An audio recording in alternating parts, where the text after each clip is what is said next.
Protect Your Sister project.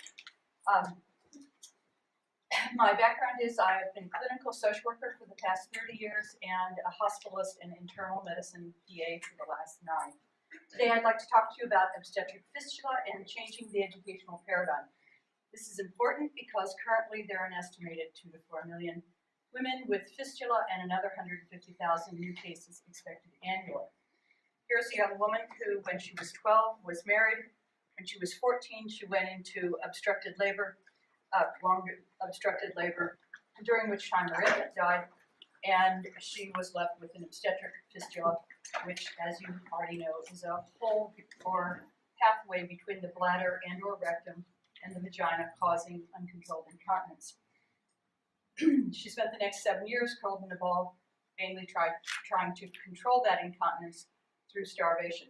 As if that weren't bad enough, she was told that her condition was a punishment from God. Therefore, she was both physically and psychologically devastated. Sadly, her case is not an exception. Traditional culture and lack of education foster the belief that these conditions can be God's will. Therefore, couples may not seek healthcare services even if they're available. Instead, they may go to religious leaders or traditional birth attendants who may employ dangerous, even fatal methods to get a woman to deliver. One big problem is there are very poor educational tools, as you can see. I believe the solution is we have to shift the paradigm and make educational tools easily understood by virtually anyone in order to shift the thinking from supernatural or divine punishment to a more medical model. My innovation is I've come up with 2 easily understood 3-dimensional tools which can transcend language and culture and are very low tech. The first is an intentionally simplified pelvis, which shows obstructed labor, and obstetric fistula, how it's caused and how it can be treated. I think understanding this one concept could be a big step forward in shifting that paradigm. The second are a series of anatomically simplified dolls. We call them the Fistula Sisters. They show obstructed labor, which apparently in the history of doll making has never been done before, and surprised me, and normal delivery. When made by recuperating fistula patients with available materials and recycled plastic bottles, as you can see on the chair, these dolls have the potential of being educational, therapeutic, and providing economic and empowerment opportunities. They can be taken home by the fistula patients to explain to their families and to their communities exactly what has happened to them. Therefore, they can be a multi-generational, culturally embedded tool. They can also be used by the midwives and the health extension workers as a supplemental aid. Discussions with leading NGOs, medical journal articles, and my own direct field research all show that there are pretty poor tools out there currently on this subject. The impact of this would be an increased understanding of the causes of these conditions with the subsequent psychological benefit to the patient, with the ultimate outcome being an increased use of the available healthcare services. These outcomes would have to be both qualitatively and quantitatively studied. These studies have not yet been completed, as this project is in its early infancy, being less than 1 year, during which time we have successfully presented them to multiple organizations in Ethiopia and in the United States, and we're beginning to partner with several of them. The Hamlin Fistula Hospital thought they could be useful aids in the intake, counseling, and education of patients, but the most important group were the former fistula patients themselves who thought these were easily understood and clearly engaged with them. And the most important was that they thought that these would have been helpful to them when they were going through their condition.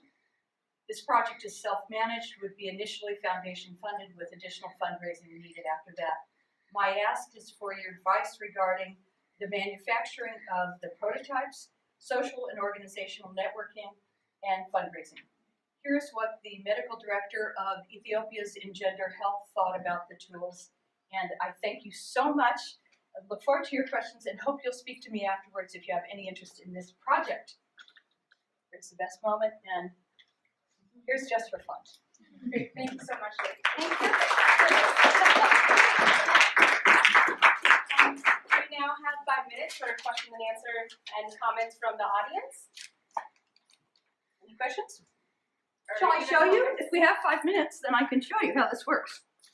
So, simple concept.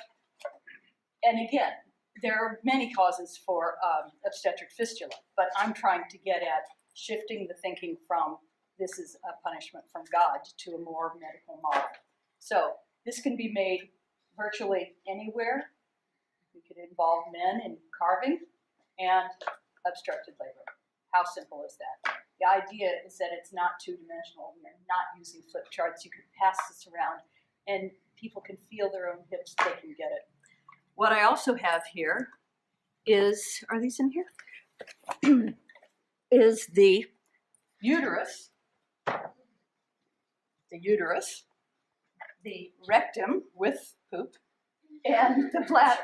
And so when these are all put together, which unfortunately they're not, but it can show how obstetric fistula is caused. And then this is already set up with a rectovaginal fistula where the woman is incontinent of stool. So, you don't have to have a lot of education to get this. And that's what I'm aiming for, because my feeling is there are a lot of people who are very educated who are not very smart, and there are a lot of people who are very smart who are not very educated. So anyway, and then these dolls this shows a C-section coming out, and then the others are natural. Questions? Yes. Do you anticipate any unintended consequences from shifting towards a more medical model? What would be the unintended consequences of a more medical model? Yes, actually, recently I've heard there's a program called Operation Fistula, which is Fistula Foundation, I think, which has shown that one of the problems is that the iatrogenic health care of bad C-sections is actually causing many obstetric fistulas. So there is that problem.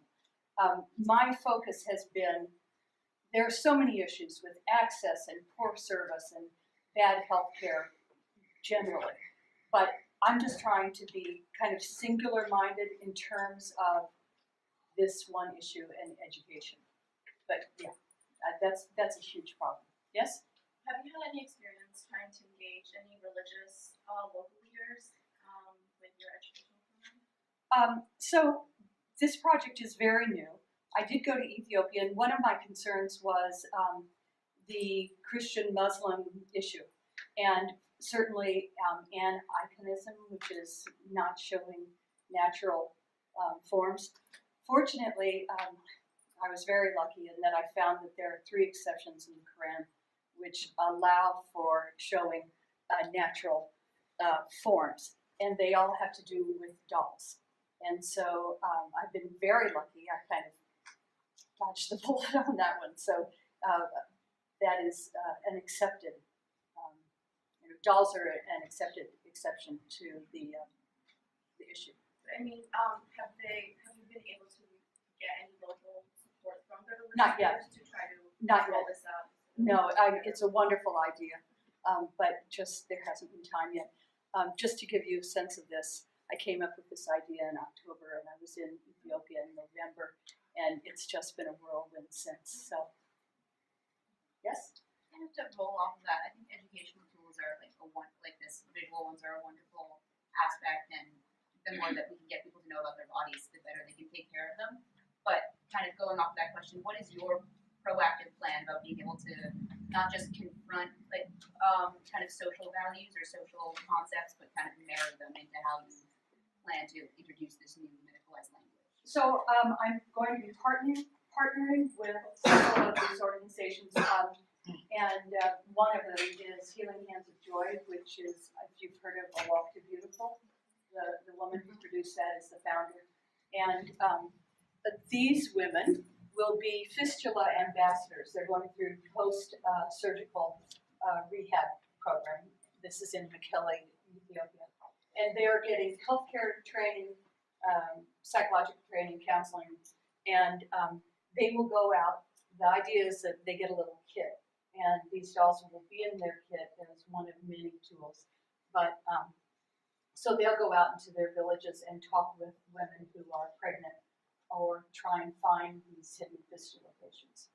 So hopefully, the idea is that this will be culturally sensitive for the women, because basically it's a doll that can then be made to fit the culture.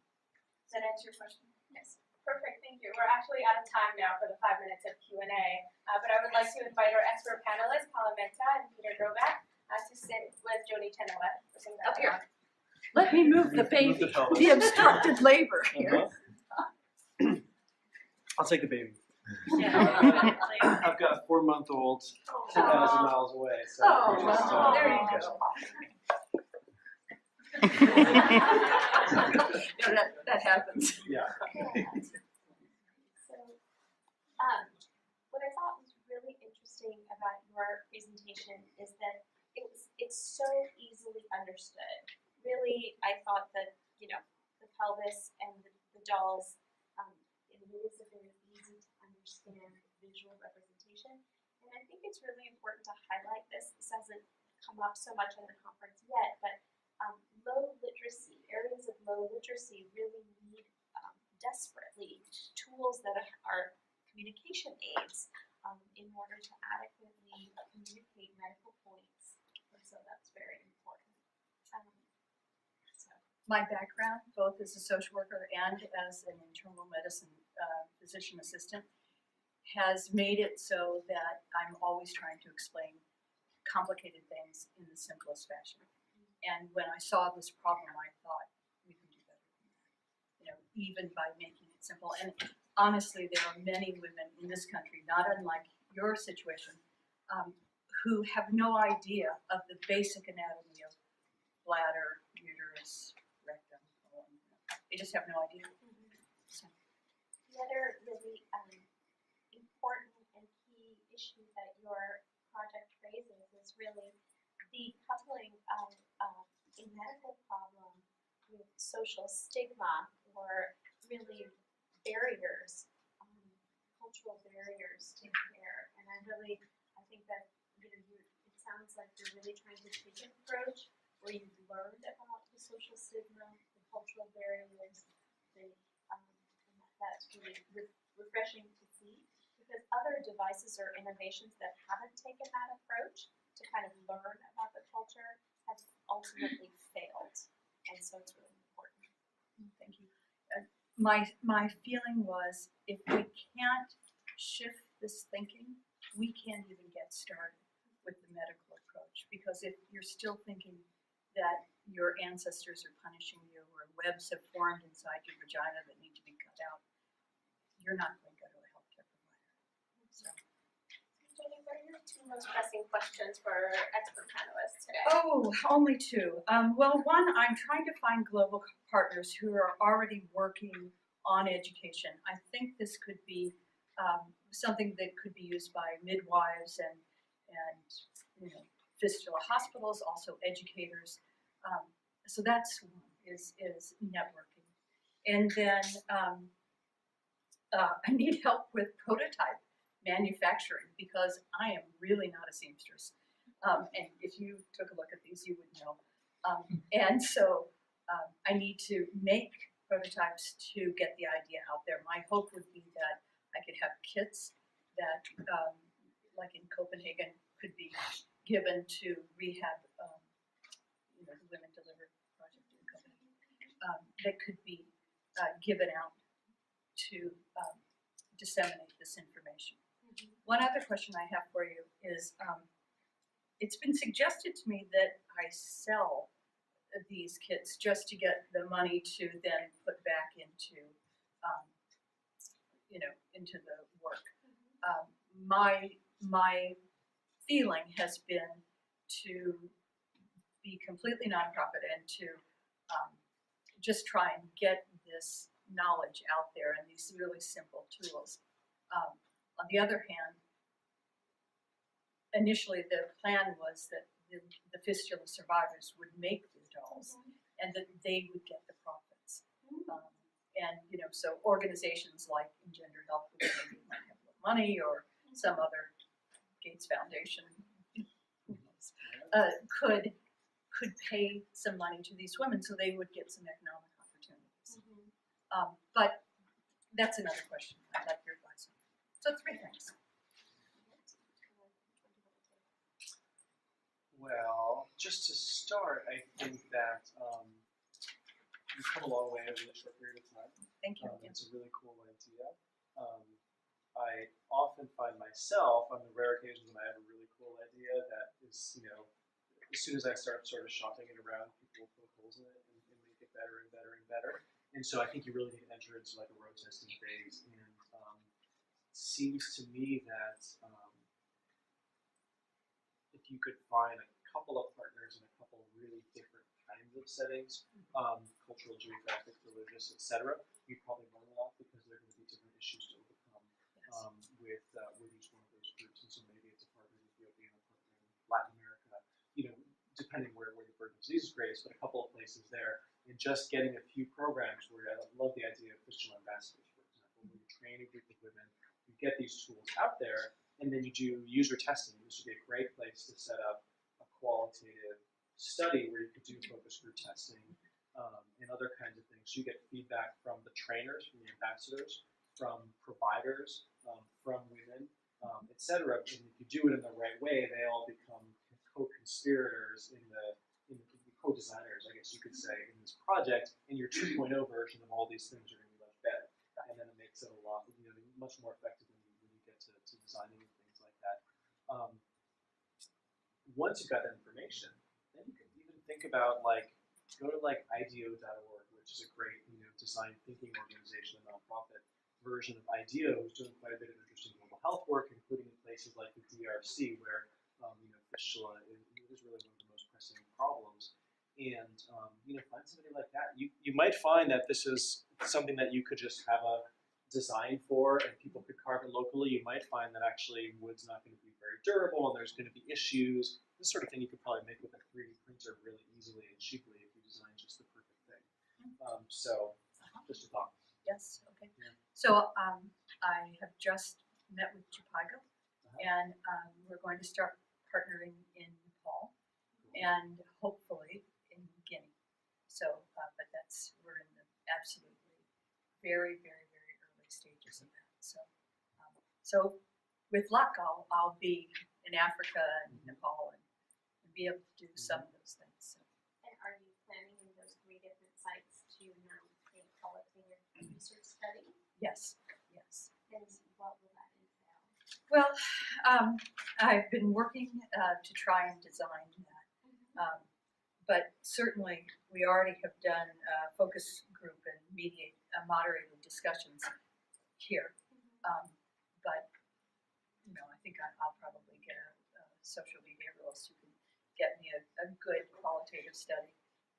One thing I would make sure is part of that battery is whether a woman would be safe enough to be this kind of cultural ambassador. I would worry that in certain contexts, that, you know, knowing a little bit about fistula and the stigma, that if the woman is then trying to overcome her illness and then go out and be a champion, she might be met with quite a bit of resistance and negativity. And I wonder, though this is a women's issue, if one of the other key informants in your study will have to be men from the areas, because you know, you would really want to understand whether that woman is safe to actually do this. Absolutely. Fortunately, I'm not creating the wheel, and the Fistula Ambassador program has been in effect for a good long while, and there are, I believe, hundreds in Ethiopia already through Healing Hands of Joy. But you're going to 2 new sites, right? Yes, and so that may not have the Fistula Ambassador component to it. Those may just be within, you know, on already hospital and nursing healthcare. I mean, it's so new, it's yet to be determined. But this is already set, fortunately. And my hope is to find organizations that are out there that I can plug into rather than, having to clone myself and go to umpteen countries, but that, we can take this idea and run with it in other organizations that are already on the ground, like you were talking about, all the different healthcare systems there in Rwanda, plugging into those because they are so low tech. I mean, it's a pattern material.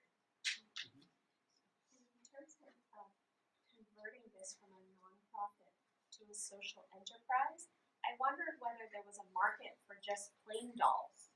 There is. For the kids. Because what I've observed in my work in Africa is really that many of the kids that we work with have no play toys at all. So one way would be if these Fistula ambassadors could make a small business around making plain dolls, not for the educational purpose, but make the educational purpose dolls on the side. Would that be a way of providing an income for these women?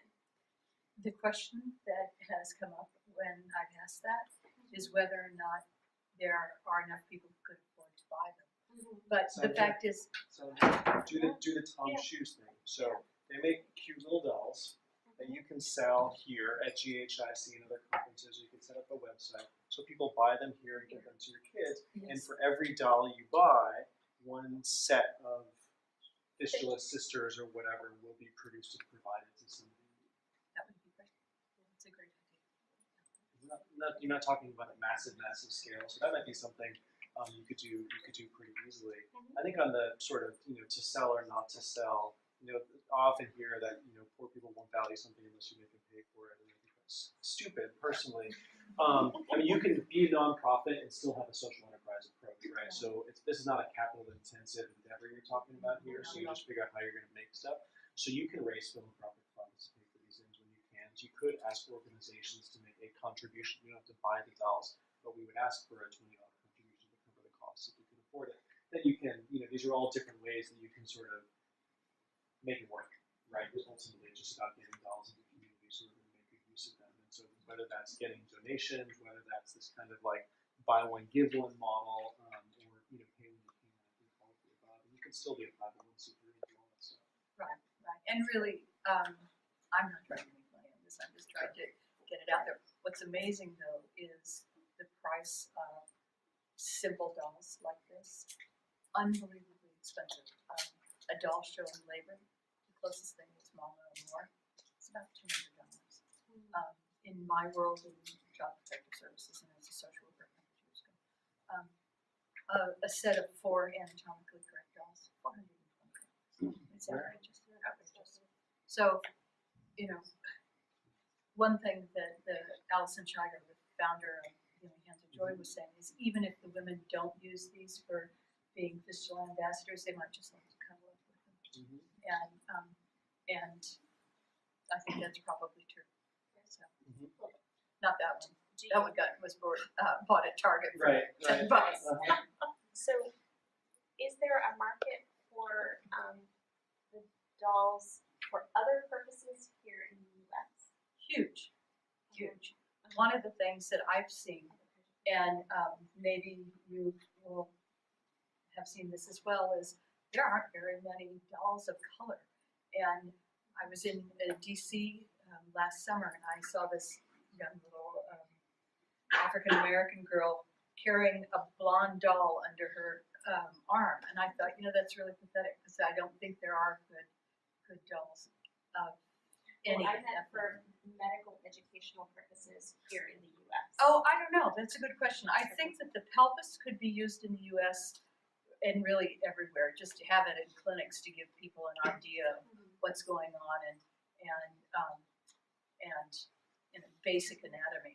I've spoken to enough women and had enough patients myself who had no idea, just the basics. So I think harking back to your idea of the IDEA course, there's Now, I actually don't know what that is. I'm sorry. IDEA is a company in Silicon Valley where I'm based, and they have a not-for-profit arm, and through that they have one course that I would recommend for you. It's a joint course on human-centered design that they couple with the Acumen Fund in order to put this course on. And one of the basic principles principles is rapid prototyping, and really sort of trying to figure out the breadth of your market and really where this knowledge might be applied. That might be really good for you right now, Okay. because you're still in the trying to figure it out. Things. That's Yeah, great. It's a great course. Acumen+.org. But if you Google any one of those things, IDEO, human-centered design, it'll come right to the top. It's a really nice course. And good people, as I mentioned. Do you have to go there? No, it's No, a it's free online. online course. Oh, it's online. In fact, you're encouraged to register as teams, and so you actually work through a project together. So you get a bunch of your thought partners together, take this course and work on it. Yeah. That sounds great. I've actually been a student in the course, and it was fantastic. Wonderful. Thank you. Thank you so so much. much.